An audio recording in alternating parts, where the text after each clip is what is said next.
Good evening, everyone. You are live with King Sigma on this Thursday, December 12th afternoon. It's very, very frosty here in the TC. We're at 15 degrees.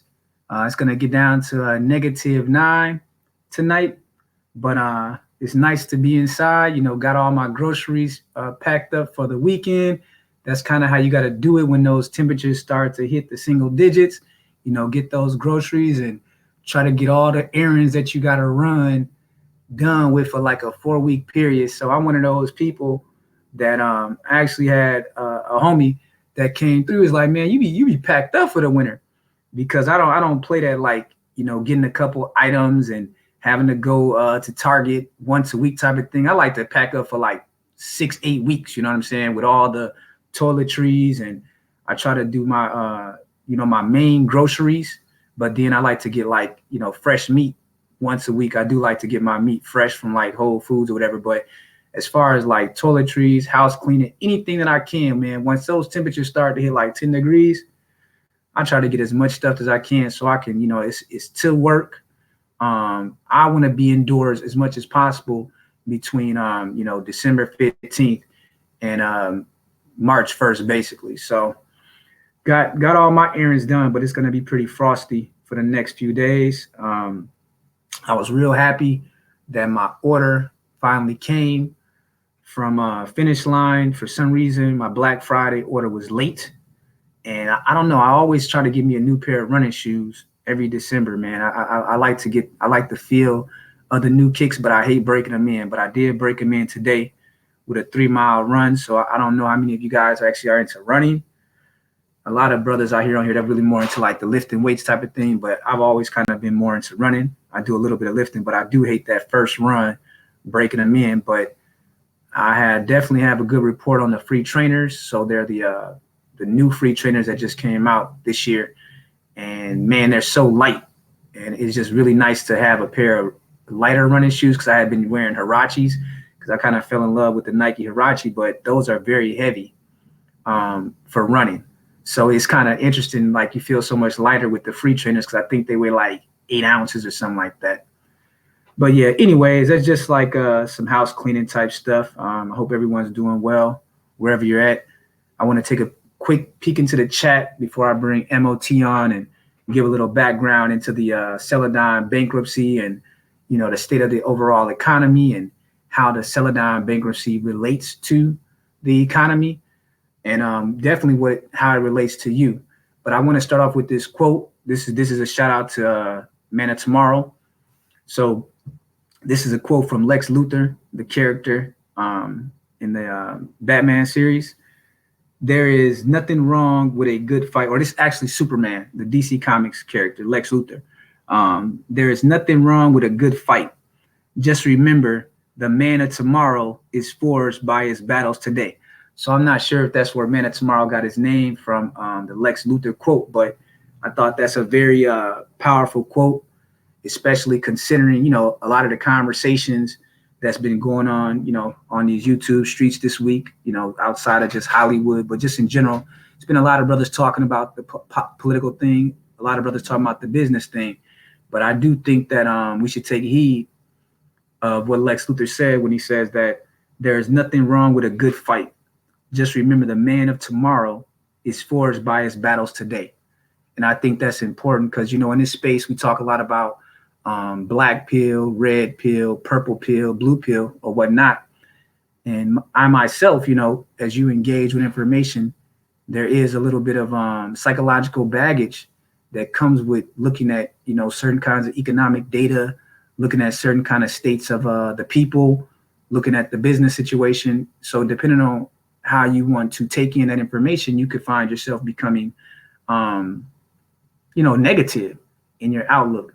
So I tend to like the part where he says that the man of tomorrow is forged by his battles today. And I think that's critical.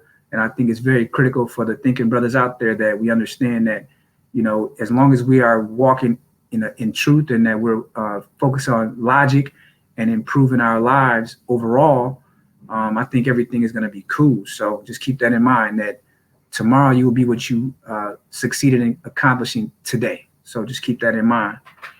But let me take a quick peek.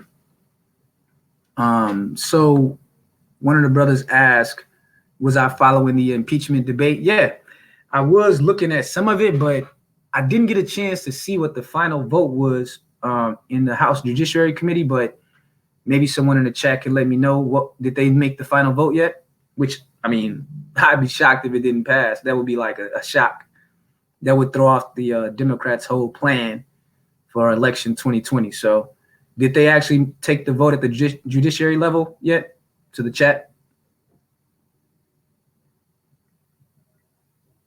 Because I didn't get a chance to see the end of it. I just saw a little bit of snippets. I was more waiting until this weekend to take to look at the actual full House debate and vote. I thought that one is going to be pretty funny because the constitutional law professor from George Washington University Law School, Professor Jonathan Turley, he was one of those 4 constitutional lawyers that they brought up there before the judiciary at the first hearing. And I kind of followed some of his social media blogs and read them. And based on him being against the impeachment versus the other constitutional lawyers that they had up there, it will. Hey, what up? Shout out to Raj the Bad Guy. Got to make sure I wrench up the OG because he changed channels. He was actually the first person I gave a wrench when I started this channel. Was Raj the Bad Guy, but you know his other channel got terminated or whatever, hacked. But yeah, I have to look in on that. But the Judiciary Committee is led by Democrats.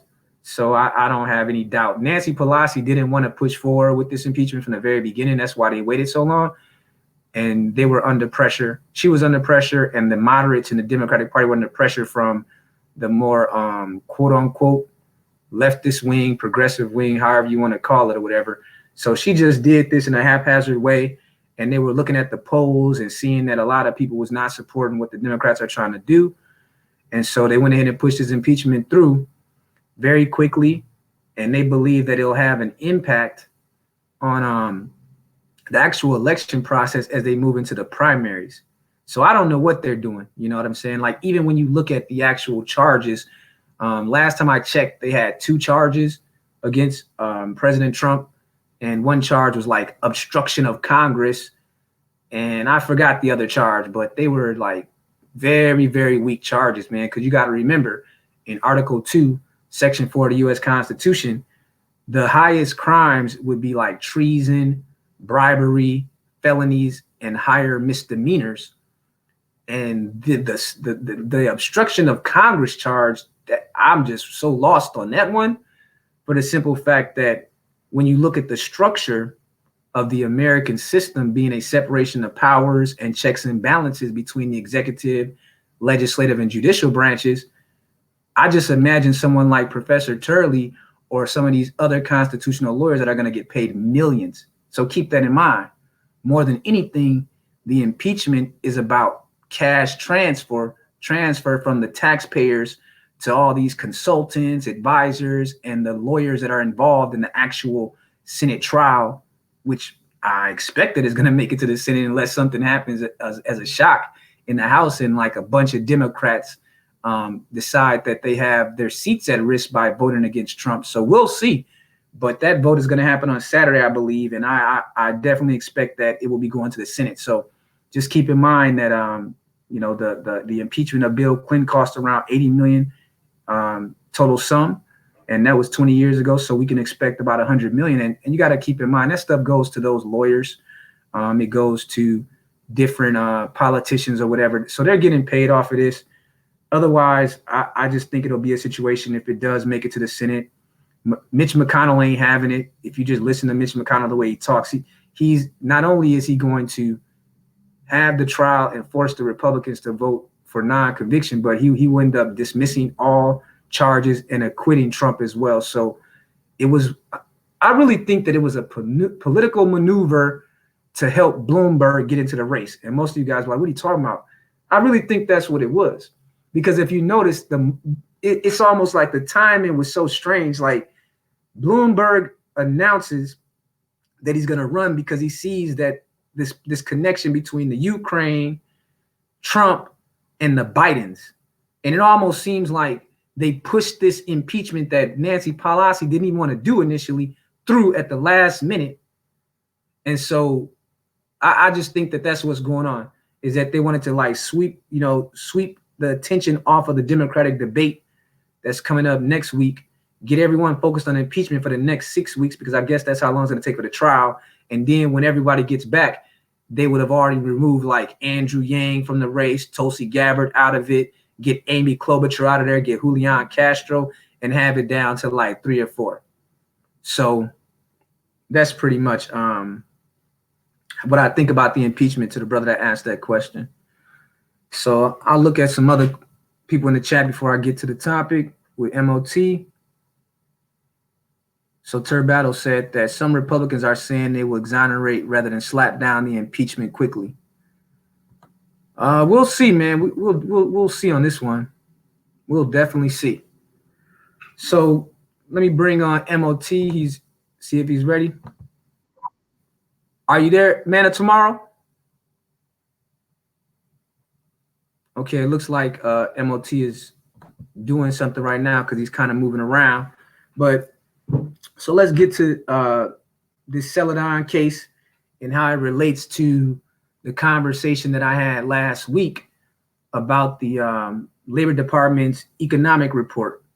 And if you remember correctly, the report that came out for November of 2019 that was released by the Labor Department said that the U.S. economy added 266,000 jobs, and that the unemployment rate was actually at an all-time low for the last 40 years or so of 3.5%, and that the labor participation rate had increased to 63%. So that's always good, because you want more and more people getting back in the workforce. So when you actually look at the trajectory of the labor participation rate and you compare it to the unemployment rate, one of the things that I noticed is that, so in 1999, in that last year of Bill Clinton, the labor participation rate was at 67%. And for the last 20 years, it has been on a very slow decline to the point that it was down to like, I believe as low as 60s. And then it kind of got stuck at 61. And then in Obama's like last year or two, it started to go up. But now it started to like really begin an ascent because now it's hit back at 63%. So that's kind of where the economy is. And that was the report that came out. But we'll see what happens over the next quarter. So next thing I know, I'm looking at the news and I see this Celadon bankruptcy had happened.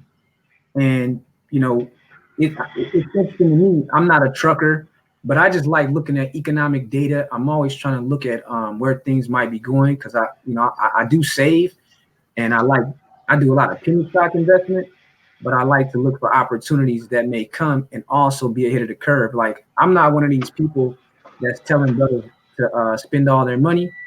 I'm more of a conservative spender. I think let me meet MOT real quick. I think he's in the store. So yeah, MOT said that he had to make a stop. You know, he has his own trucking company or whatever. So I'm just gonna mute him for a second while he does what he gotta do. But yeah, I believe in a balance. You know what I'm saying? I believe that you should save a certain percentage. I would recommend like 20%, 25% of your income should be saved. And you should also, you know, treat yourself as well. Because we live this life. We got one shot at it. So you want to find that balance. But I definitely lean more towards frugality. And so with the Celadon bankruptcy,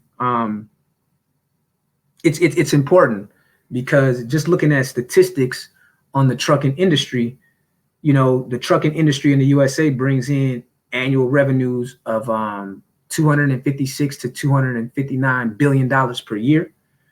And there are about 16 million trucks on the road in a given year, in addition to 2 million tractor trailers. So there's a lot of money at stake with the trucking industry. I mean, the trucking industry itself employs nearly 9 million people. 3.5 million of those workers in the industry are actual truckers. And that relates to the brothers that come into space because quiet as it's kept, you know, a lot of black men in this space are actually truckers or like Man of Tomorrow own their own trucking company. And there's actually some content creators out there that are truckers. So MOT has his own trucking company. The Thinking Man Templar, last time remember him mention a job, he was doing a trucking job. And he does a lot of red pill content. Then you have Marcus A. Brown. He does trucking. There's a lot of black men that do trucking in this industry and that are over here in this space listening to us as well. So I think they'll get a lot out of this information just from a statistical standpoint and then from what MOT has to say on this actual Celadon bankruptcy and how it relates to opportunities for some of you brothers out there. So, what's up? Hey, what up, MOT? Oh, what's going on, man? I'm gonna just get him a couple more points, and then I'm gonna bring you back in, and then we'll kind of just go through some of the data. But just give me 1 second. So, another thing that stood out to me about the trucking industry was that 12% of the trucking industry employees are Black Americans, and it's mostly dominated by men in general, that industry. And the reason why I felt that was a very important statistic is that unlike many of the white collar professions, you know, I've always worked white collar jobs, only had one blue collar job. When I was in college, I had driven a forklift for a summer job. And that's about the only time I ever did blue collar work. So I've only mostly known like white collar type of jobs. And a lot of the brothers that come to space are more like, you know, white collar type job. But there's a lot of working class brothers as well.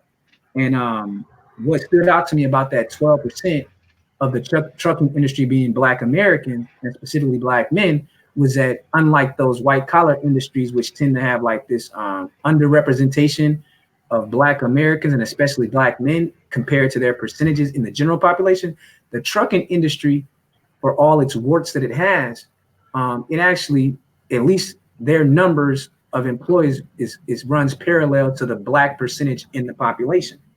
So I was kind of looking at some of the data as far as like the trucking companies themselves, and I was shocked at how many trucking companies there are, man. There was like, at least, you know, because you got to look at it from the standpoint of they're basing this on like articles of incorporation and you know how some of these companies are probably like fraud, but according to the census and the labor department, there are 711,000 trucking companies out there.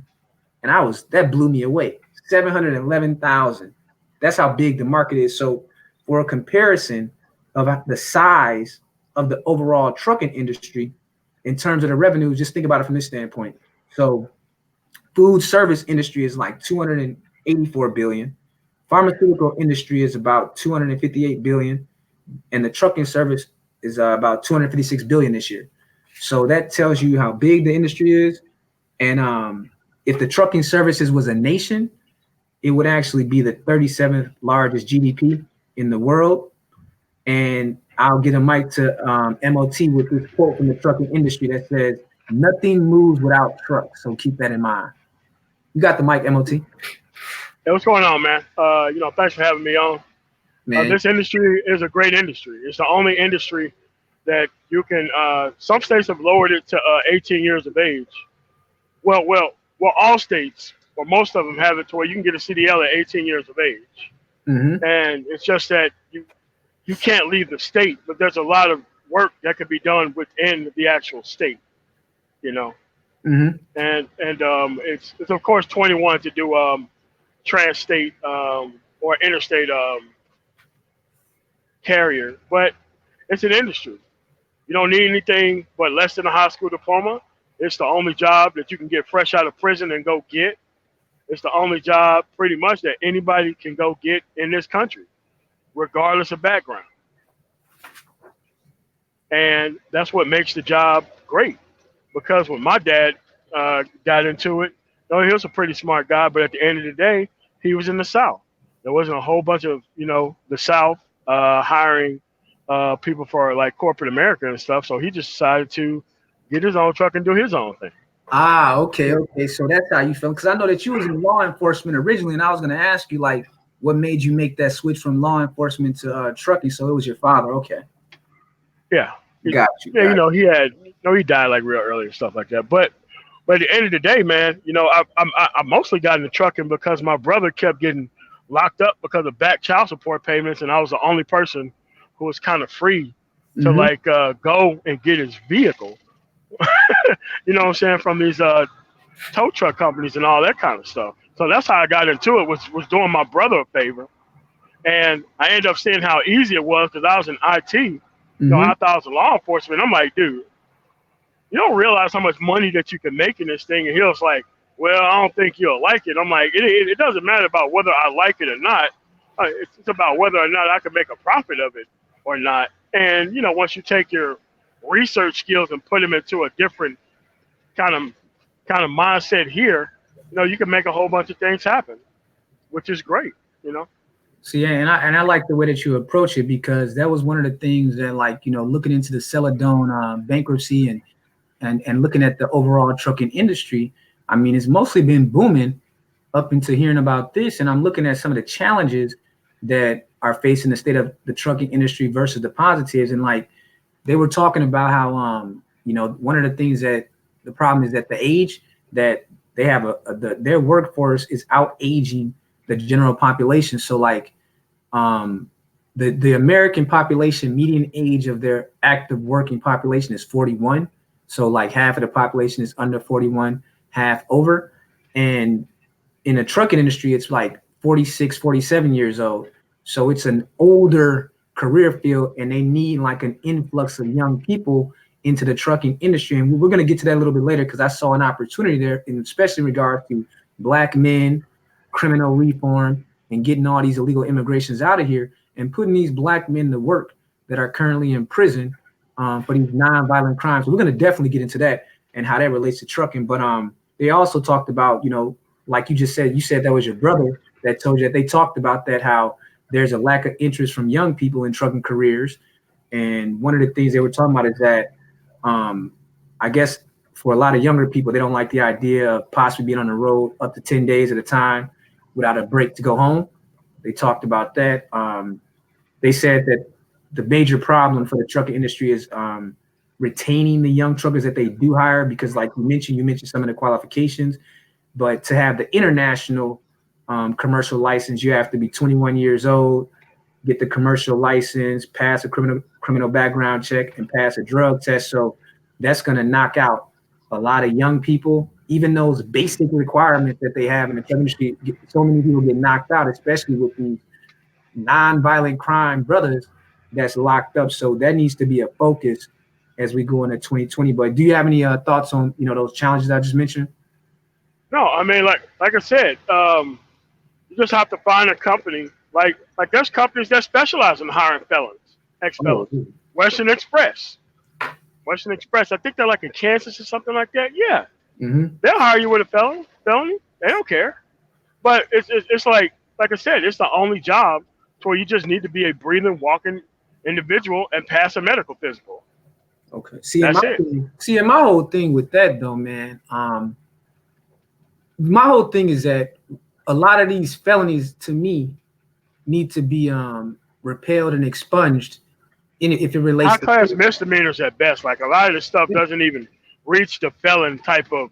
To me, when a person is a felon, a loss of life, a loss of major property, like I don't think drugs would even come anywhere near the point of being anywhere.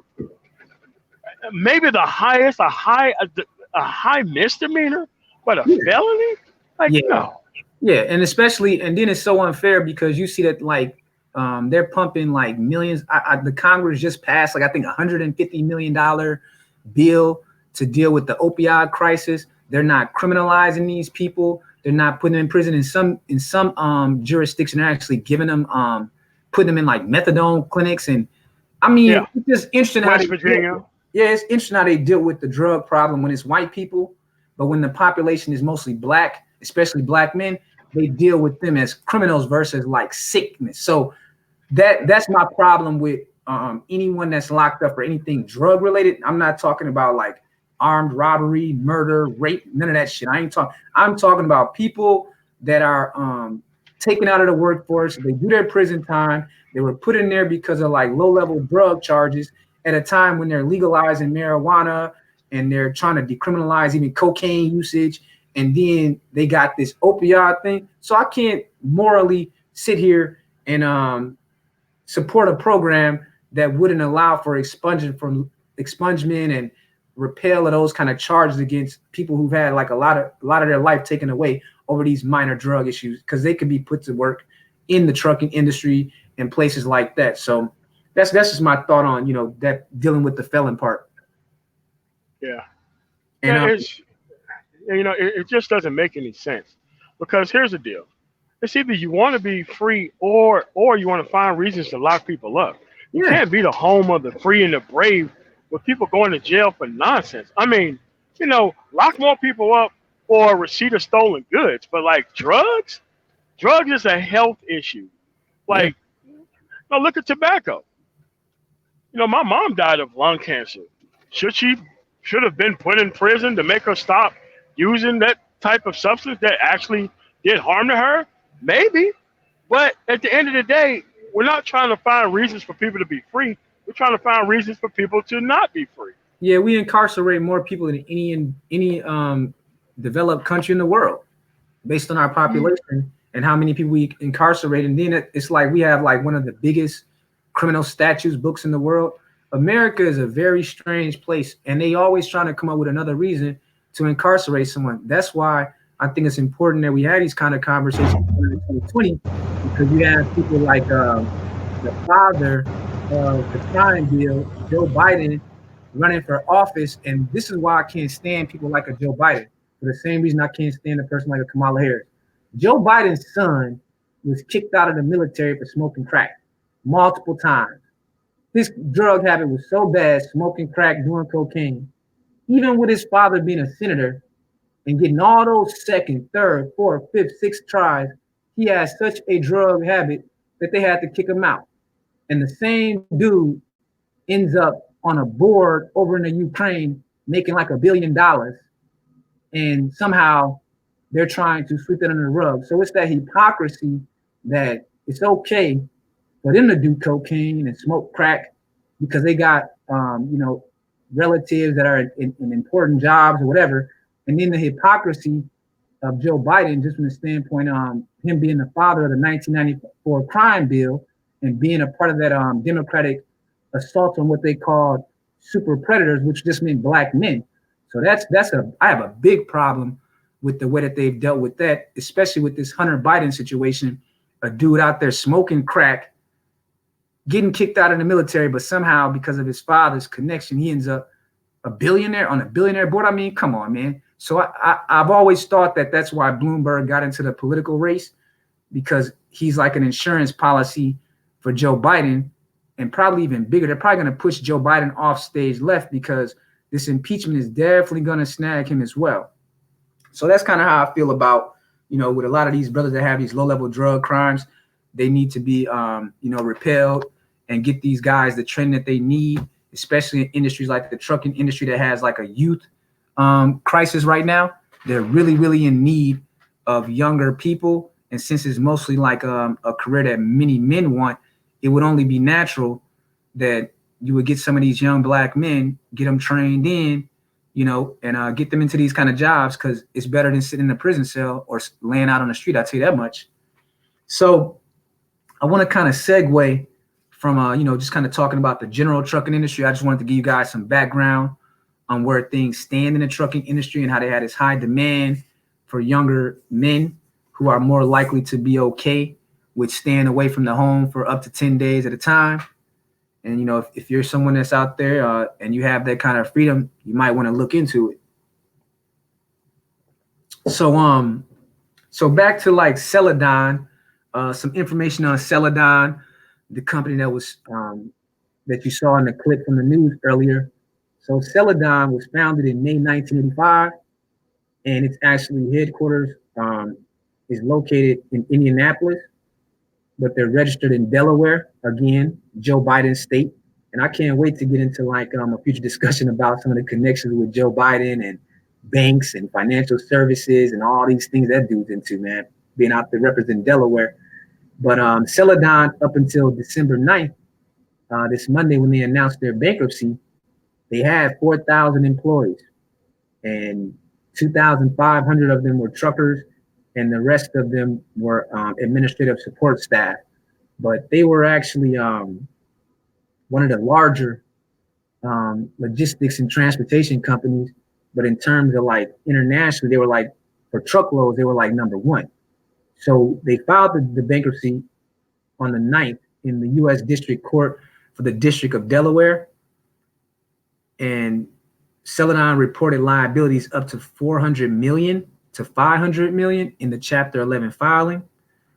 And I think it's very important from a standpoint of, we got a brother on here, Man of Tomorrow, who's a truck company owner. So he knows all about purchasing trucks, purchasing trailers, and what the startup costs are versus, someone just being an independent trucker. So depending on if you have that like entrepreneurial spirit, you should be very interested in this Chapter 11 filing with Celadon, because all those trucks, all the things related to, this is a top-notch truck company. All of that stuff's going up for auction over the next 1 or 2 quarters through the bankruptcy court. So all those trucks, a lot of that property, a lot of that stuff's going to be for sale. So if you're someone that's been saving up and you've been thinking about a truck career, or you're someone that's already a trucker and maybe you done saved up like 25, 30,000, maybe you're just leasing a truck from a company or using their truck, but you're really committed to it, man, this might be a good time to really dig through the inventory that they're going to have in the auction in terms of their trucks. So for those that are interested, the court case file number is 19-12606, and that's for the U.S. District Court for the District of Delaware. So if you want to look deeper into it, all of this stuff is like public information, and you could definitely find out when they're going to be auctioning off these trucks. So, brothers like MOT that may be interested, they're going to have trucks, trailers, property, land, and other hard assets related to running a trucking firm or operating as an independent contractor. And the actual law firm that's in charge of the bankruptcy filing is DLA Piper, a global law firm. And I have the information for the attorney and his department that you can contact if you're one of these people that actually is in a position to buy a truck And if you really think about it, what kind of deal that you will be getting on these trucks is going to be very good. See, I've always been into like foreclosure auctions for buying homes and bankruptcy in intellectual property for what I do as my side hustle. So I'm very well aware of how you can sometimes pay pennies on the dollar in these bankruptcy auctions. So on the screen, this is the actual attorney in charge of the Chapter 11 bankruptcy filing for Celadon. And all you got to do is give him a call, ask him when he expects that the trucks will be auctioned off, and to give you an idea of what it costs to buy like a new truck or a trailer. Looking at the Kelly Blue Book, it shows that new semi trucks can run anywhere between a basic package of 80K to 200K, just depending on how you want to customize it or whatever. And the trailers alone can range from 30K for the basic one up to 80K. And for a comparison, you can kind of look at the new Tesla all-electric semi trucks and what they're retailing at of 180,000. So you got to imagine that you're probably going to pay 30% at the banking auction where these assets are going to be sent to. So just something to keep in mind if you happen to be someone like in a position of a man of tomorrow. MOT, do you want to add some before I move on to some more details of the Celadon bankruptcy? Yeah. Pretty much. If you go to one of these things and you make an offer, they'll pretty much take whatever you give them. I mean, you know, that's how I got my fleet. Is I went to a place where I missed the actual bankruptcy auction. I knew the company who bought it, but I came in with cash and I walked away with the entire fleet.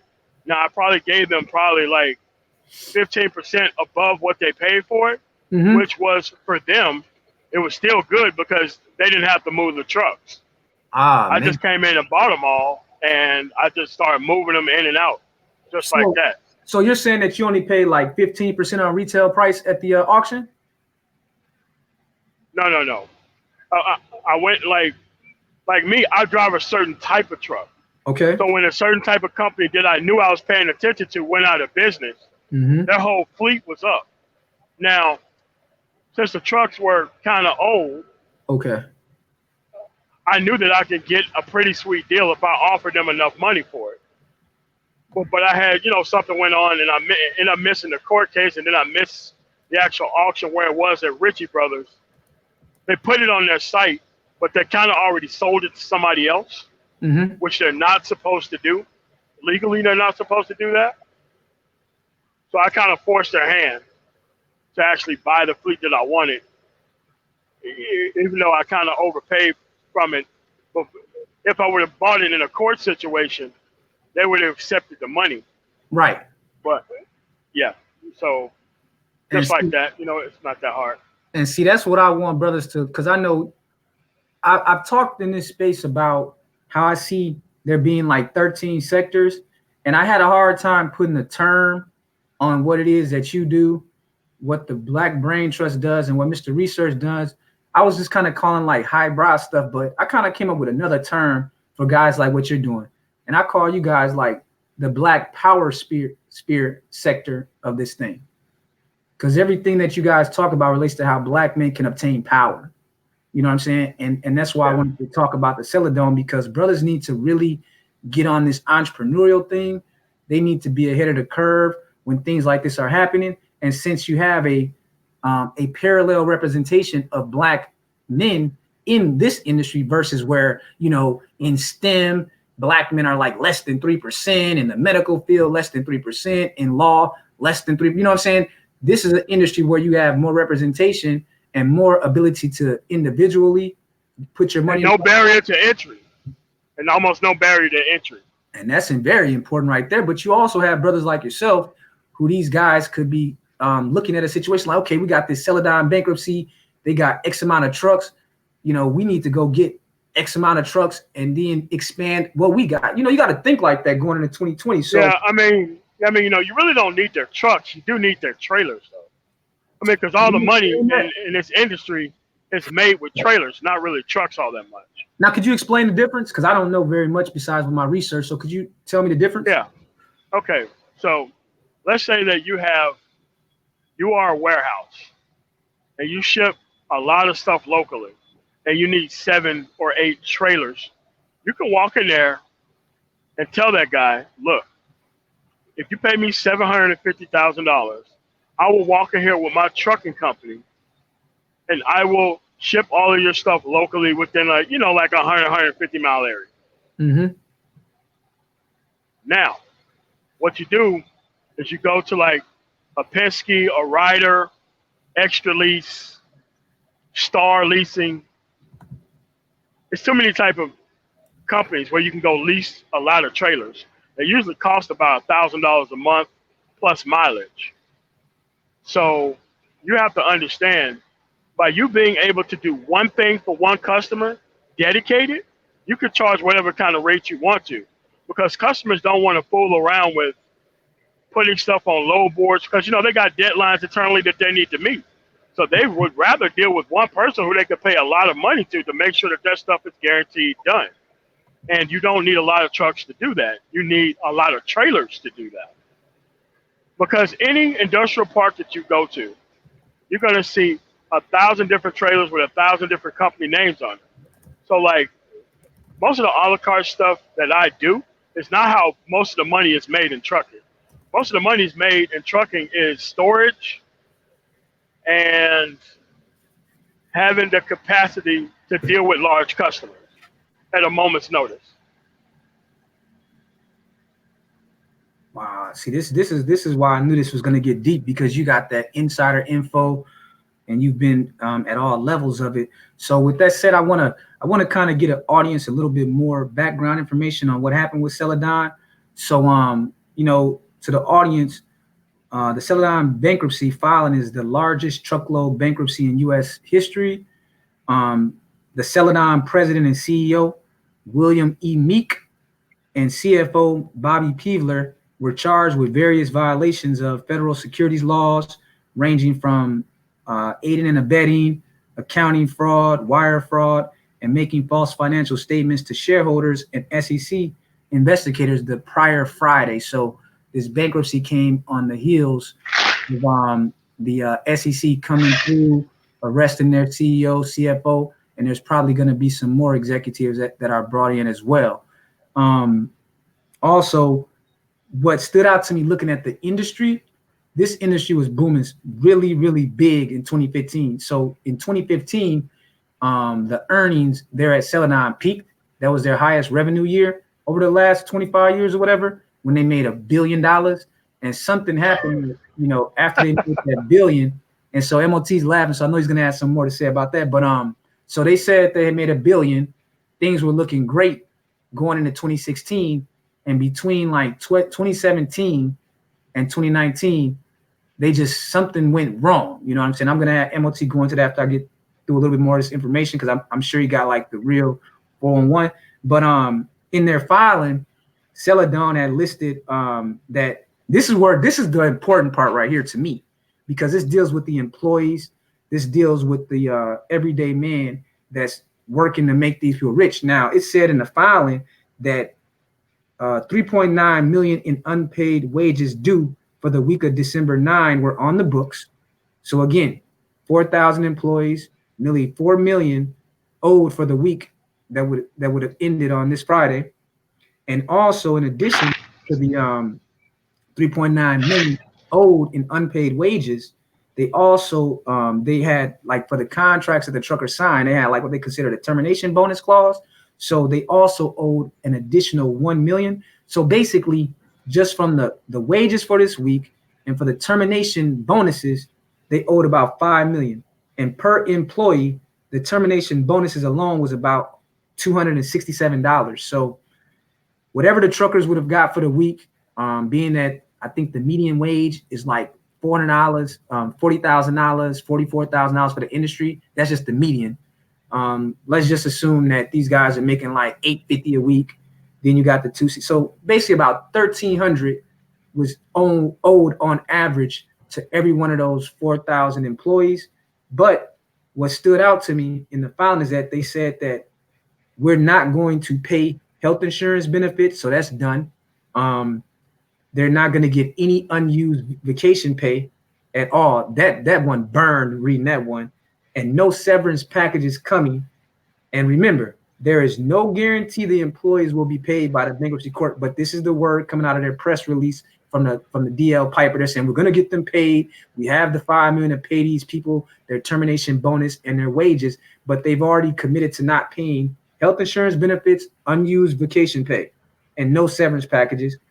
So all this is happening 2 weeks before Christmas. Now, I kind of want to go back to that point about the unused vacation pay. In these spaces, I've seen people have like the most ridiculous conversations about Black men traveling, Black men having that wellness balance in their life between work and play. And, you know, these are hardworking people that typically take trucking jobs. Now, in my job, you know, being in the government job, I know people that they work 2 or 3 years, they let their vacations add up or whatever, and they just never take vacations just because, for whatever reason. Now, truckers have a hard life. You probably got truckers who had 2-3 years built up vacation pay, thinking everything was sweet. You know, they're probably telling themselves like, yeah, you know, I'm just going to save up for like 4 or 5 years and thinking everything is great. They're going to go on this major vacation when they finally done saved up like $50,000 in vacation pay or whatever. This is what happens. That's why it's so critical that you find that balance between work and play, because all of those truckers, all of those employees that never took a vacation, making those sacrifices for the company, putting things off tomorrow. Oh, I'm going to travel here and go see family, or I'm going to travel out of the country for the first time. All of that shit's gone. All of it gone. They're not going to recoup that money. It's gone. Period. And there was like one more point I wanted to make to bring it home. So that's one of the reasons why I'm so pro Black men traveling, Black men working hard, but balancing your life, because there's so many things that you can't control in life. And definitely when you put yourself in a position as an employee and you're not thinking, okay, I need to save up a minimum of 6 months pay, while you got people out here trying to tell you to go out here and just throw your money off and be a spendthrift, buying things, all these consumer goods, I will never tell you that. I will tell you every Black man that's able-bodied should have a 6-month cash supply, enough that he can live 6 months if he loses his job. That's your first priority to yourself.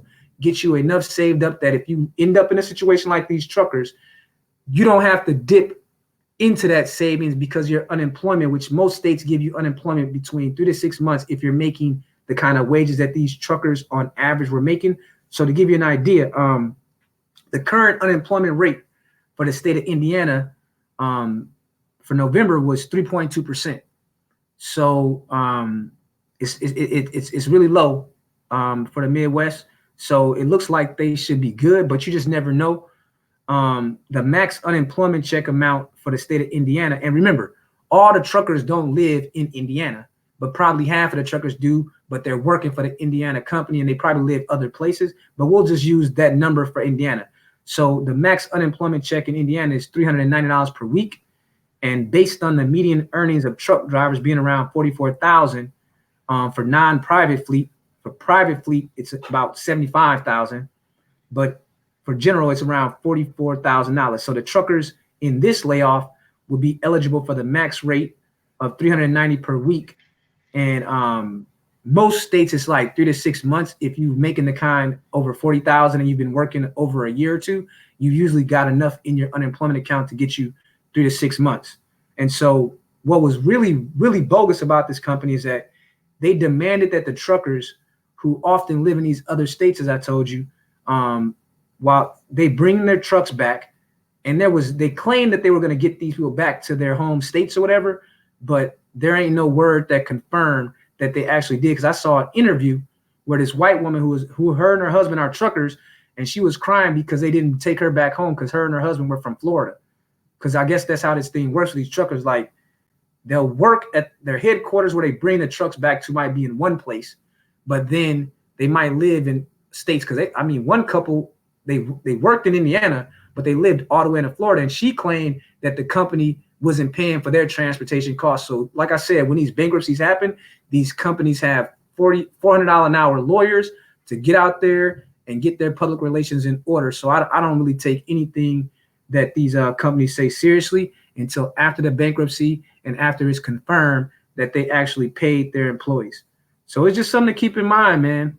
You know, when you're out here talking about, you know, investing in a community and living for other people, that's one of the reasons why I don't live for anyone else but myself. At best, when I'm not thinking about my own self-interest, I'm thinking about my family. But outside of that, I'm not living for none of you fools out there, man. I'm not putting my life off for building some imaginary community that don't exist. Because as I said, just looking at the numbers, we can assume 400 to 500 of those truckers were probably black men. They got laid off from Celadon. They didn't give the racial information, but just based on the percentages for the industry, we can assume somewhere between 350 to 500 black men was part of those layoffs. And you got this, you know, when you lose a job like that, that's when you find out who your friends are. That's when you find out who your real woman is. You find out in times like this when you get a layoff. So remember what I said, the max unemployment for Indiana, and I've heard some of these southern states got even lower. Living in the north, we have like the highest amount for unemployment usually in the north. So especially states like Illinois, New York, Wisconsin, Minnesota, we typically usually have the highest of unemployment. And I heard in the South, it's even lower than 390 in some of those states like Mississippi. So you're not going to be doing too great on an unemployment check. So just imagine some of these cats that had been, you know, had all that saved up vacation time, man, and then came to work. And the way that the company did it was so cold, man. They sent like a email and a text out to the employees on like Sunday evening, letting them know that on Monday they would be unemployed and that no matter where they were in the world, drop off your load and drive those trucks back to Indiana. That's how it went down, man. I mean, this is what I'm saying about living in a place like America, man. You gotta put yourself first. That's why when these cats always talking about this build a community, that shit, it don't mean anything to me in the practical world, because these same guys, I hope that all of the built the communities, that they go find those 350 to 500 black men that just got laid off by Celadon, who saw their average income drop from 44,000 at the median. Some of these brothers were probably making the high end that been with the company like 10 years. They probably was making that 70K range, but most of them was in that 44,000.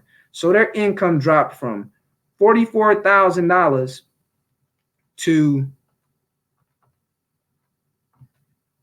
$20,000 overnight.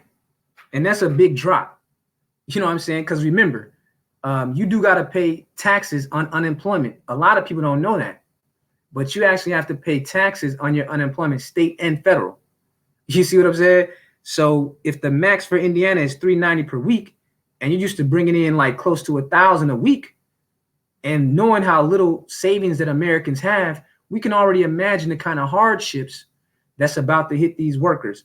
And MOT had to step away, but that's really what I want to talk to MOT about, is this current state of the trucking industry, and if they can actually absorb these 4,000 workers within 3 months. So that's kind of the critical time frame, is that depending on what state you're in, it's 3 to 6 months on unemployment before your account dries up typically. So if you guys have something different in your states, let me know. But from what I know, it's usually like 3 to 6 months, and then it expires. So if anyone else has a different situation in their state, let me know. Or if you know the unemployment max check amount in your state, you know, go ahead and put it in the chat, because that's important for brothers to think about. Because like I said, man, this is one of the largest bankruptcies ever, and it's the largest truckload bankruptcy in the history of that industry. So it just goes to show you that you have to be on your P's and Q's at all times and putting your own self-interest first. So for you brothers that actually got your money right and that's in the trucking game, that's the lawyer's information that's in charge of Celadon's bankruptcy. If you're ready to make that move to like being an independent contractor and buying your own truck, I mean, I can't imagine a better time to try to buy one than straight off the auction from a company that was one of the largest companies. You probably get a good deal. So that's just something for you guys to think about.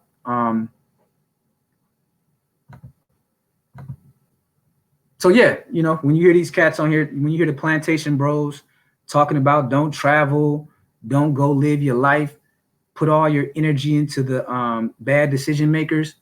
I hope that you think about those 400 or so black men that got laid off in that among those 4,000 and how their situation is looking right now. Again, as of now, they're unemployed and searching for a job. And to those that like to talk about the racism thing, you know what they say: first, last one in the door, and first one out the door. So I gotta assume, a lot of times when you talk about the dominant society, they have the kind of connections and networks where when they're caught up in a layoff like this, they're much quicker. They have a much better chance of finding that consolation job in an emergency situation like this than most black people are. Unfortunately, that's just the truth. That's just how it works sometimes. So your income just dropped from like around 45,000 overnight to 20,000. And remember, based on all the information that we get from the banking industry every quarter, Americans are living check to check. And we know the numbers for black men and black women in terms of their savings. It's really horrible. I think that for black men, it was like $5,000 net worth on average. And then for black women, it was negative $5 last time I checked. So just keep that in mind. Some of these brothers got children. Some of these brothers got mortgages that they got to pay. Man, that fucking company didn't care. And the part that just burned me the most was just reading about the how they did them on the vacation pay, man. No severance package. Because as I've told brothers before, before I got a job with the government, I worked in financial services as a Series 7 representative.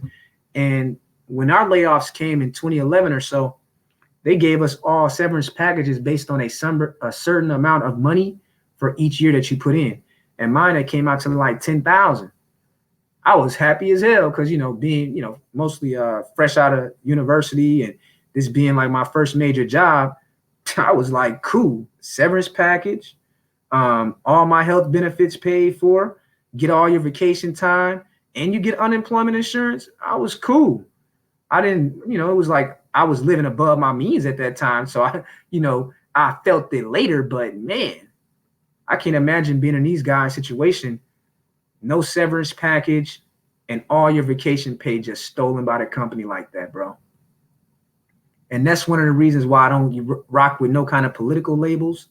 And I look at the issues on a issue by issue basis, because this is one of the reasons why I support unions. Even though I support them being voluntary, I'll always be pro-union for this. I just don't believe in forced unions. I think they should be voluntary, but that's why you need things like the union that work to have protections like this. You know what I'm saying? Because the United States is one of the few countries that doesn't guarantee, severance packages and things like that. Some of these more forward-thinking companies, man, they guarantee this type of stuff.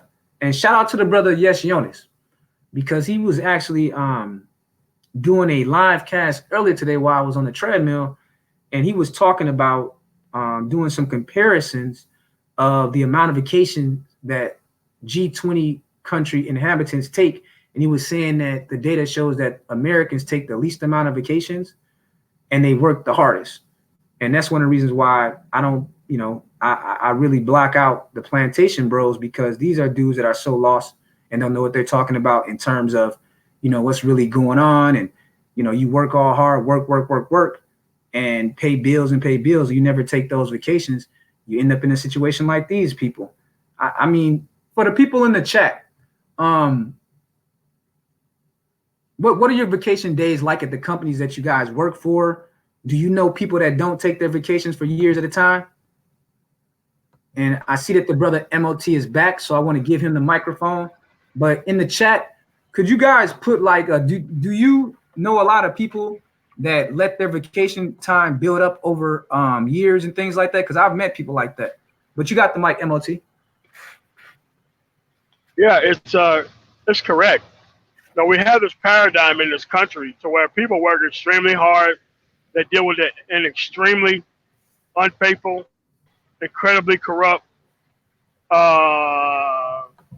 Western cultured woman, and you have most men in society who pretty much lobby being locked down to this entire culture rather than exploring stuff through time equity.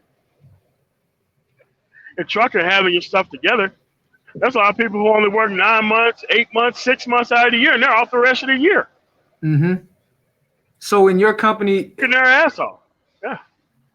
Do you see that a lot with your employees in your company, MOT, where guys will just let the vacation build up over time and then take it later, or do they take it on a? No, we don't do that.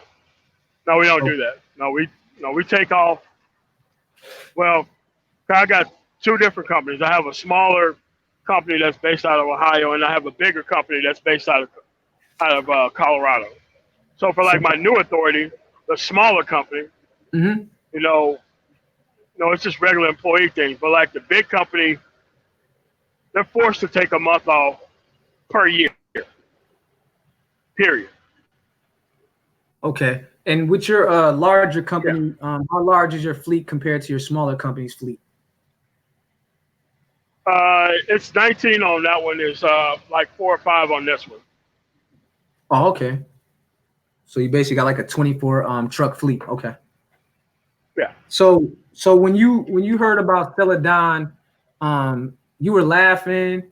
This was originally your topic, and you wanted to go ahead and do it in this style because you were the one, you were going to do that live cast, and I was trying to tune in, but you decided to cancel it. So you had a lot to say about the Celadon filing. I've given the audience the background information, so you definitely got some more insider information. So what are you taking away from this collapse of Celadon? Does it say anything about the overall trucking market or not?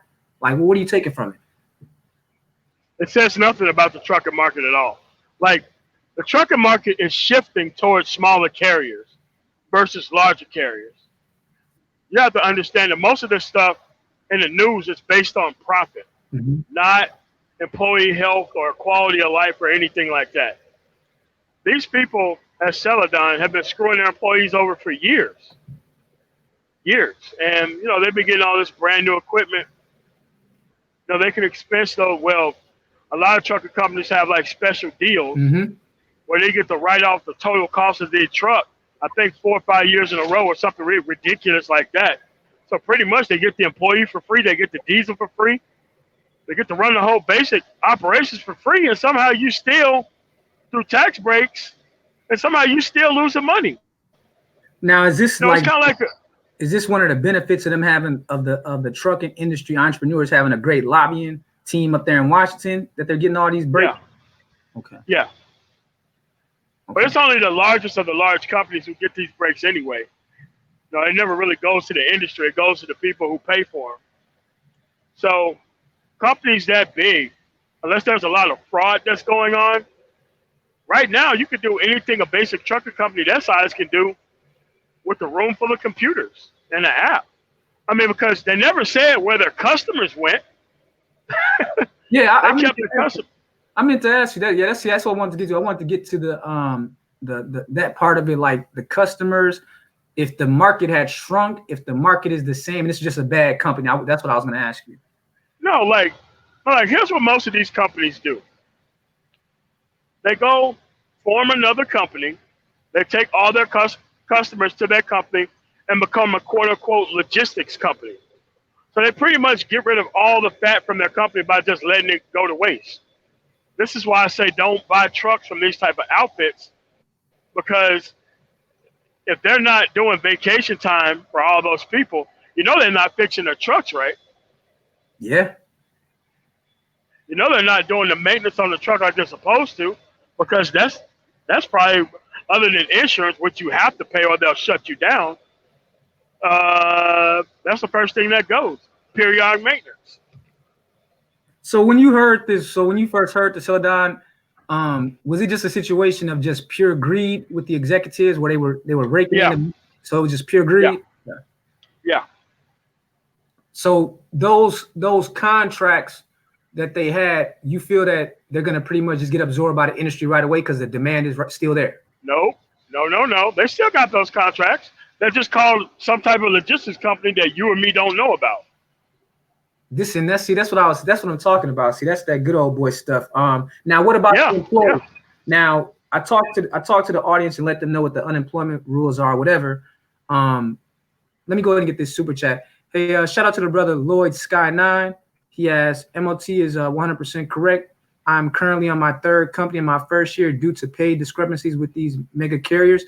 Now, so I wanted to ask you, will these 4,000 employees, which probably around 500 maybe black men, do you feel that they will get absorbed within the 90 days, which a lot of unemployment runs out after about 90 days, depending on the state?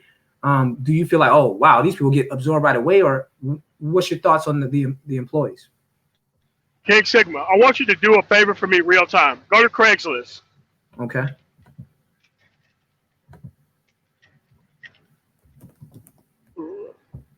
For Indianapolis. Okay. Mm-hmm. Go to jobs. Okay. Okay, I'm at the job screen. Go to transportation. So let's see. Let's see. Transportation. Okay. All right. There's no shortage of jobs. There's no shortage of trucking jobs. That place is packed every day, on the day, every week, on the week. Those people can get another job in trucking. You know, talk about the drivers. So I'm noticing that I want to see. Yep. Let's see if I want to see if any of these people say anything. If these are mostly Celadon. So is that number of it looks like there's about 1,828 positions currently open. Is that is that high, low, medium for the trucking? Is that high? Dude, that's normal. Normal. The business is expanding. Celadon specifically did something wrong. You don't know what that is until this trial comes up for those CEOs, because all that stuff is ongoing investigations. And at least they're not going to tip their hands to the public on what they have on those dudes. Right. That's how come you have to wait so that way you can piece together what happens, what actually happened. Okay, so I did bring up one of these ads to let the audience see MOT. Go ahead. Yeah, because like I said, every single day you can scroll back for weeks. There's dude, if you have a CDL, there's places for you to work here. There's places for you to work. We just did a random search right now, unprompted, and show you how many jobs were there in transportation. Yeah, it's looking pretty good. That's just that site. Yes. That's what I'm saying. There's nothing wrong with the industry. There's never been nothing wrong with the industry. So there won't be a problem with these truckers getting absorbed by the market. Okay. No. So for you guys that want to kind of know what MOT is talking about in terms of what they're offering, it says that I just pulled up one of the jobs in that area for Rush Trucking, and it says that they're now hiring CDL Class A truck drivers, immediate job openings, competitive paying benefits. I kind of already told you what the median is for the industry, so being 44,000, and depending on how good your negotiation skills, or at least you know that boom, the competitive pay would mean at least 44,000, depending on your experience. Then it says fuel and safe driving incentives, no touch freight, paid weekly, great health care, 401k, free life insurance, and the requirements are pretty simple. Have at least 6 months. Pretty scant. Yeah, verifiable CDL experience, and that would qualify all the people in Celadon. Probably they would qualify for that. Have a clean driving record, must be at least 23 years old. So that's one ad that's up there. Let's see. Just look at some random. I wanted to see if anyone. I was looking for a title that said something like Celadon layoff or something like that. I wanted to read how they would have worded it. No, I mean, you never would have. It doesn't matter. There's so many jobs available in this actual field that you don't have to worry about one company who mismanaged their stuff doing bad. Yeah, you're right. This proves it's a lot of. This proves that there's nothing wrong with the industry. There ain't nothing wrong with the industry. Yeah, it looks pretty good. So for you brothers out there, I mean, it's not a statement about the trucking industry. Like I said, they did a whole article in Forbes magazine in 2015 in talking about just how much. But you have to understand that it was a shortage. You have to understand. Go ahead, MLT. Yeah, I mean, but they're they're inflating the shortage so they can charge more for free. You have to understand why they would say that. Mm. So you're saying that they're claiming to have a shortage of employees to get more money with the freight? Yes. Yeah. Okay. Okay. Yeah, because here's the other thing. Forbes don't give a damn about employee pay. Forbes give a damn about corporate profits. You have to understand that when these people talk, they're talking about big company profits. They're not talking about small companies taking a piece of the corporate pie. That's what's happening here. The market is shifting towards smaller carriers. We're talking 100 trucks or maybe 50 trucks or less. That's how a lot of these companies get in trouble, man, because that's kind of like what happened with WeWork.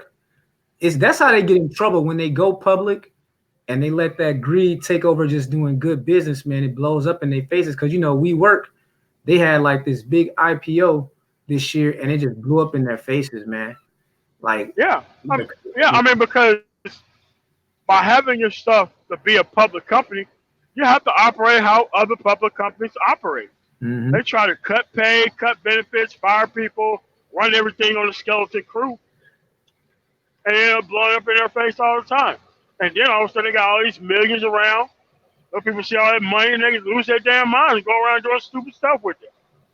Yeah, because those executives for Celadon, man, they looking at some, they probably looking at like 40 years, but we know how they give like good deals to the white collar.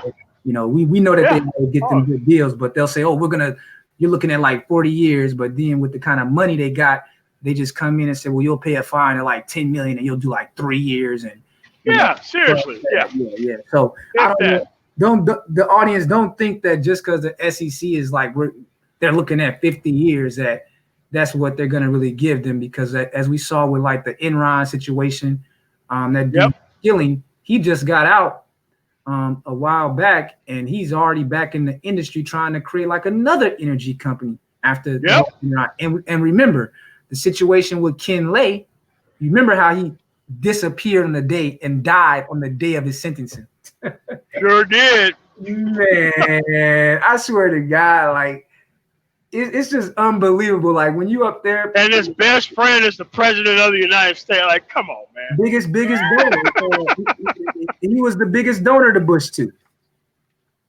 I just think it's crazy. So just like with that Jeffrey Epstein situation, like he died in his cell of choke. I mean, when you in the 1%, man, you just living in a whole other reality. Like they'll literally kill people, or a person will just disappear on some Machiavelli type shit, and they'll really sell that to you like, oh yeah, Ken Lay was looking at 20 years for one of the biggest bankruptcies. He just died. He just died. We had no, there was no prior health issues that we knew about, but he was supposed to be sentenced and be sent to the prison. Somehow he just died. I mean, you just can't make this shit up, man. So just keep that in mind, that these executives don't cry no tears. Death certificate wasn't even published to the public. Just all kinds of they just what? Yeah. And then with the Epstein thing, I'm hearing that because the coroners found out, they admitted, the coroners came in like, yo, this was foul play. Someone killed Epstein. So they had to find a fall guy. And from what I'm hearing, I don't know if you looked at the other, they said it like 2 black guards are being charged. Yep. Yeah. See what I'm saying? Yeah. You see? So if I remember correctly, they're trying to charge 2 black guards. I mean, this is crazy, man. This is how they do you. When you're in the 1%, you got like a lot of protection. So don't shed no tears for these executives. It's unfortunate for the 4,000 truckers or whatever, but it looks like MOT is saying that they'll be pretty good though. So they will be. Now those office personnel, I'm not sure about, and I don't think I care about those people, but the drivers of the industry, all this other stuff is fluff. That's all it is, fluff. You become a publicly traded company, you got all these millions of dollars coming in, and once you start spending those millions of dollars stupidly, you gotta stay spending it stupidly. And this stuff eventually blows up in your face. Happens every single time. Yep. And a lot of this stuff just comes from like your own personal value system, man. I'm actually glad that I'm a person that I've always liked nice things, but I've never tethered my value to like having the newest car or You know what I'm saying? I just never really cared that much about it. And I'm not going to say like, oh, I don't like nice shit. I love nice stuff. But what happens to a lot of these people is that, you know, with the Celadon situation, you had your biggest year, 2015, you're on top of the world. You just made $1 billion. And then whatever circles that, you know, that revenue brought to those executives that they were able to get into, you know, from a political standpoint, now you went there with the elites, whatever attractiveness to those circles was, it was worth them sacrificing their freedom to be a part of those circles. I don't never want to be in that kind of scenario, man. There you go. I'm good. That's why I stay driving, so that way I can be constantly locked into what I'm doing and my days are taken up. I mean, it's very easy to sit back, have expensive ass taste, and all of a sudden you get used to that lifestyle and you don't even take care of the thing with the company. I've seen a lot of people do that stuff and go down with the ship. Man, it happens every day. I just don't want to be one of them type of people. Yeah. It happens every day, especially especially when you're talking about like big business and politics. You're always reading about someone that came in with the right values and the right view. They was modest, and then they get around like the big money and they get around like that kind of status and they lose themselves, man. They destroy themselves. So, this is kind of a lesson for other people, but I just want brothers to know that, you hear what MOT is saying, you don't have to take the black pill because of this case, and it doesn't. The state of the trucking industry is nice and healthy from what MOT is saying, and it shouldn't take too long for most of these workers to get a job, and even the non-truckers. I mean, looking at like I said, the state of Indiana alone has like a 3.2% unemployment rate, and usually, like if you're talking about office personnel like that, I mean, they can find jobs throughout the economy because there's been there's been a lot of talk around here about, the economy is going to crash because of automation and this and that. And I'm just one of those people that I will look at an outcome. I always think about the future and how one would plan for it, but I'm not going to live in the economy might crash or the society might crash. Because one thing I've learned from history is that no matter what happens, man, our species has been around for 4 million years. If the economy crashes, it'll just create opportunity somewhere else. And people seem to forget that throughout most of our human history, when societies crash, most people move to another society, or they go. It's opportunity somewhere. You know what I'm saying? What do they say? Energy is always transferred somewhere. So that's why I don't get into matter is never created or destroyed. It's transferred from one form to another. Yeah, and that's kind of been the story. You know what I'm saying? As far as like when one society. Because that's like the extinction level thing when a society itself collapses. But as far as the economy, and especially when we're talking about this American thing, every time the economy has crashed, they found a way to resolve it. So I know there's a lot of talk about the automation thing, but looking at history, there's always talk about automation taking jobs. And when automation ends up creating more jobs. And yes, it's true. There is some discomfort that happens when a society moves from one industrial age to a post-industrial age. But then that's where the American social safety nets came from, because this system is young compared to the prior way that humans lived in other societies. That's the dominant part of history, right? Whereas this kind of capitalistic Republican system is the youngest system of all the systems that mankind ever had. So at each time, you should be learning from your mistakes. So the Great Depression taught the United States that they needed an unemployment insurance program. You know what I'm saying? And a couple more social safety net programs that were created because of the Great Depression. Then it taught them that they needed certain like securities fraud and different kind of safeguards in place to stop the worst case scenario. Then we fast forward to the Great Recession, and that showed us some other things that need to happen, right? So even with this whole automation thing, and this could be just the optimist in me, I predict that it will actually end up creating more jobs than that are lost. And that even though there will be some discomfort, I believe that the American people will figure out another addition to the social safety net that will protect as many people that can be protected, that will be part of that discomfort. That's just my opinion. What's your thoughts, MOT? My thoughts are the people who are so worried about automation are the people who we shouldn't worry about anyway. Ah, okay. Yeah, because I heard, cats talking about the trucking industry, and they were talking about, well, they got these Never automated gonna trucks. happen. Never gonna happen. So you don't see this whole like driverless truck thing happen, Nope. or at least no time soon. No, the answer is no. Period. Very good. That's see now you guys heard it. You heard it for someone that's at right in the middle of the trucking industry. He doesn't believe in that whole driverless truck thing that's gonna come in and wipe out a bunch of. You know how quickly? Do you know how quickly the people in this industry would destroy any automated fleet that shows up on the road? Who would Okay. purposefully sabotage those people or even think about doing Y'all some Luddites, man. You thugs. it? So you saying that Yeah. like the truckers themselves ain't gonna let that happen by force if Yeah. necessary? Hell no. Okay. Hell no. All right, people. Because I've heard people talking about like the automation's coming in, and they pointed to the trucking industry like they're gonna have automated driverless trucks, and it's gonna get rid of 50% of all this stuff. I'm always hearing this kind of thing. That's so nice. Now, there was one thing like in terms of innovation within the trucking industry that I saw that I'm kind of curious to what you think about it. So I'm hearing that they have like trucking apps now. From what you've seen of the trucking apps that are popular in your industry, have they helped, hindered, or had no effect on the trucking industry? And I've also heard about some kind of Uber style app that truckers are using. Are you aware of any of that? Yeah, Uber Freight. Now, how does that relate? Now, what's that all about in terms of the trucking industry? How does that work exactly? If Okay, with Uber Freight, it's just like Uber. You you set it up with your carrier. You give them your insurance, what kind of truck you got, and boom, you hit the button on the app.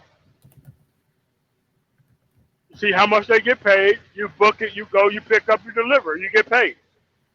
Easy. so you like this kind of program? Is this good for like independent? Very, very good.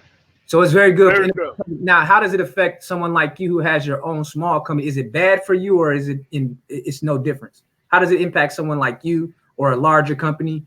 Because it sounds like you said it's good for independent truckers, but is it good for you too as a small business owner?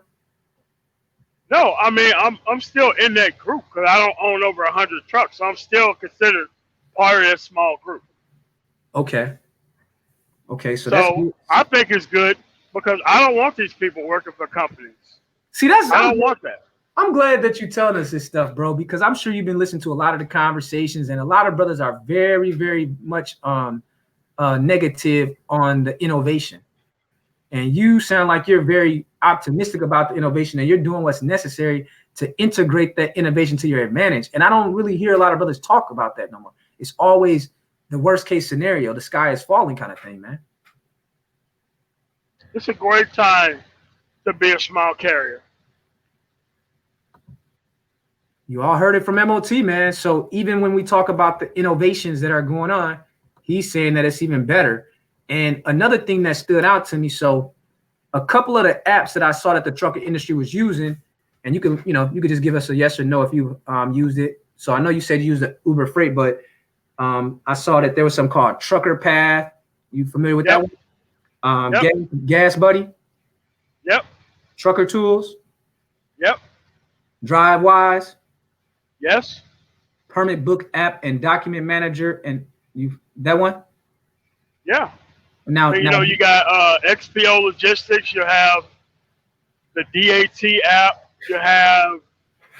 I mean, all you have to do is just go to your app store and type in transportation. There's 1,000 apps that'll come up, dude. And you felt None of the stuff was there in my dad's generation. He had to go to company to get to move their freight. It was nothing like this. So you see all this as positive, all these additions, this innovation. Hell yeah, it's positive. Yes, indeed, man.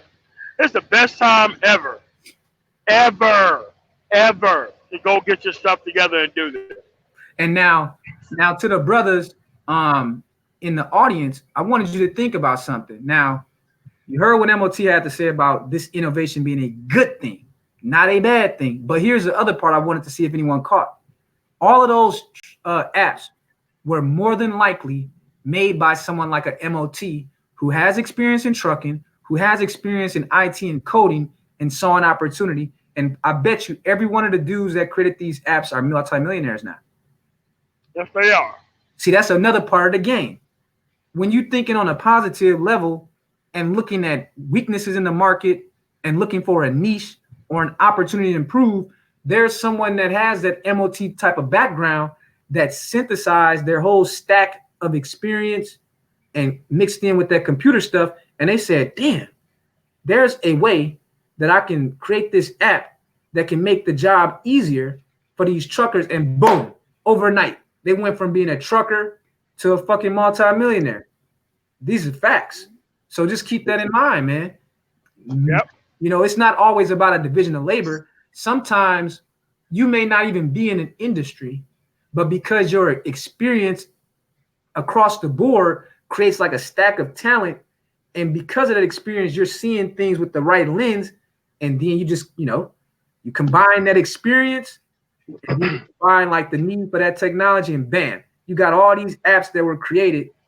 And I bet you it wasn't just by no dork sitting in Silicon Valley with no experience in trucking. I would bet you that most of these apps were created by dudes that were actual truckers that were taking notes. You know, like, do you guys ever have those moments when you're just doing something and you just think of an idea and write it down? Yeah. That's probably what happened. Some dude like right now, I'm creating an app. It should be done by June. It's gonna net me millions of dollars, helping people easily do their as a small carrier, do their IFTA taxes for quarter and for the year. See, there you go. Next thing you know, we're gonna hear about MOT trucking app being bought by like Quickens Loans, Dan Gilbert's company. Yeah. And he gonna be discarded the whole black manosphere overnight. He being interviewed. He trying to buy a piece of like the Denver Nuggets or something like that. So do you see that? So he's working on the app, and then you brothers, you know, that know about that kind of thing, bam, business opportunity. But we got the brother Ty City. I want to give him a chance because he's in that industry as well. I'm gonna just fall back and let you brothers, hold it down. I'm gonna just answer some questions and post some questions. So thanks for coming through, Ty City. What's up, bro? Great. Ty City, what's going on, man? What's going on, man? I want to touch on some points, man, that y'all had brought up. Whenever you look at a company, I mean, MOT was spot on with that, bro. When you see what they call a mega carrier go under, it's because of negligence. These people make millions in profit, bro. They are way above water. There's no reason for them to fold. You know what I'm saying? So it's not really an indicator of the industry. So background on me is I'm a diesel technician, and as of a year and a half ago or so, I've been moved up to regional maintenance director for a large LTL, less than load carrier. And so I handle the maintenance for this region right here, the Southwest region for a company. Part of what I do is take equipment out of service, right? So if all this stuff is based in computers, once they put enough into a truck, or if that truck is not going to be profitable, they'll just pull it out of service. You know what I'm saying? And wholesale it through an auction or through different agencies or whatnot, liquidation companies. So yeah, buying from a fleet is a good idea, you know, because this equipment it's not like somebody neglected this equipment. Like a company like that would not let a truck be down for a long time. You know what I'm saying? They get regular maintenance, scheduled maintenance. Also, as far as what we're talking about with the automation and stuff like that, me and a couple other guys are going to go check out some of this technology that's been going on. Most of it has been, what people don't understand is when they talk about this stuff is it's already in play. Machine learning is already in play. You know, like the equipment used to just track the freight, the location of the freight, so they can just pretty much have tracking numbers and all that stuff. But now these same systems have been integrated with driver input. So acceleration, deceleration, driver awareness, and all these things. They're collecting the data right now, but I mean, it's still nothing to worry about right now. But I'm in the field, and what I'm seeing is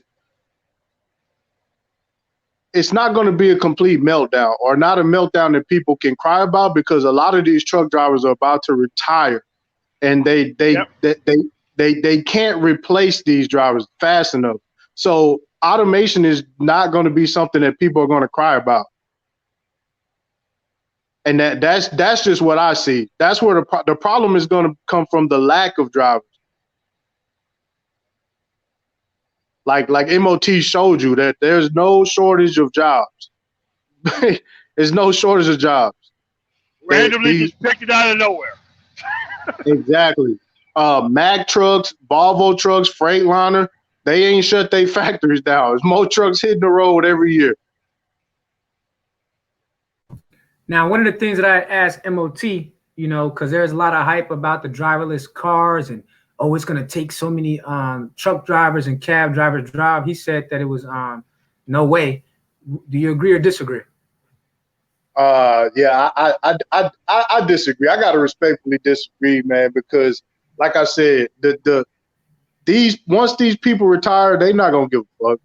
You know what I'm saying? It's not even going to be enough money in the unions for them to have any influence once all these people retire. You know what I'm saying? But like I said, that's another 10, maybe 15 years down the road, bro. And part of what I do is safety. So a lot of these new drivers, they pass the test, but then these companies have their own test, and you got to pass that test too. A lot of people, they're not passing that second test. Now, what on the road test? Oh, so you're saying there's a general test and then there's a more stricter test? Well, every company is different. So with our company, you have to drive pubs. You have to you have to have every qualification. You have to have hazardous materials. You have to have tankers. You have to have passenger. You have to have everyone to work with the company that I'm with, right? So they just because you got a CDL, that don't qualify you to work with the company that I work with. And very few people have that level of qualifications under their license. Mm-hmm. Yeah, one of the arguments, and when I hear these kind of arguments, like what throws me off is sometimes I'll hear people say things like, on one hand, they'll say, well, automation is going to come through and it's going to wipe all these jobs. Of course, they never give you the other side of it, that it's going to also create jobs. But the same people, when you will complain about the birth rate, they'll say, well, the birth rate is too low. And I'm like, okay, so if the birth rate is too low and there's not going to be any jobs, how is the birth rate too low? Because if there's not going to be any jobs, you want a low birth rate. So it don't be adding up. It's like, okay, if there's not going to be any jobs, because you're saying that this automation is going to wipe out all the jobs, then you would want a low birth rate. Because it matches the actual numbers. So I look at it like this, right? Automation is, think of it like this. How hard is it for a train to just get on the tracks and stop by itself? Right? They didn't get rid of the conductors. Yeah, exactly. That's my point. So I don't see them totally removing human interaction with this, because it's going to be some level of security that needs to be there. It's going to have to be some level of just insurance that's going to be there. You know what I'm saying? Mm-hmm. Let's say it's driving by itself and the equipment malfunctions. Somebody's going to have to put that equipment into a limp mode. Mm-hmm.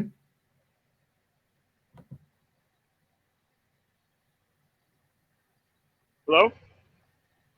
Yeah, hold on. I gotta fix my son's tablet real quick. Okay. You got to?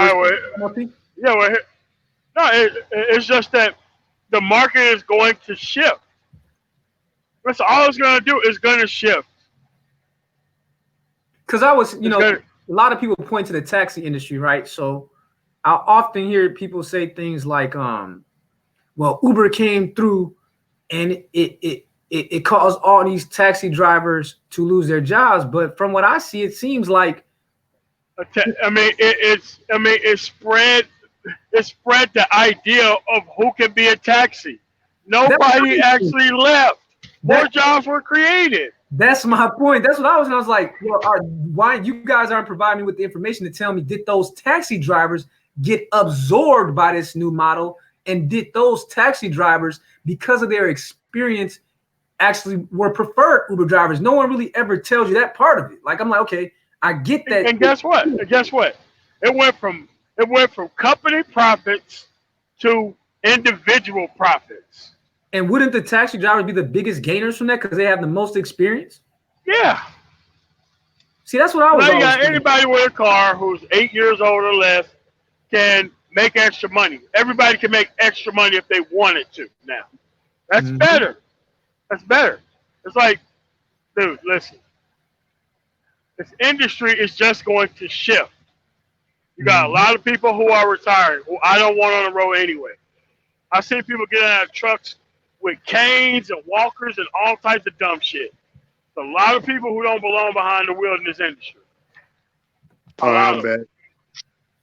And that was the point that I made. You know, looking at the data for the industry, I saw one report from the government said the median age was 46, and another one said 49. So, and that was, and each one, they were like 5-6 years more than the rest of the working public in other industries. So, like Ty City said, that goes along to what I was saying about 10-15 years. Yeah, but here's the other thing, though. People are washing out of other career fields and coming into trucking. That's the thing. A lot of people are getting washed out of career fields that have went away or they refuse to move, and a lot of people are getting into trucking later. That's where most of the new drivers are coming from. Like, the new drivers are not like the dudes who are like 22, 23 years old. They may be rare to get in the industry. Most of the people in the industry are people who washed out of other industries.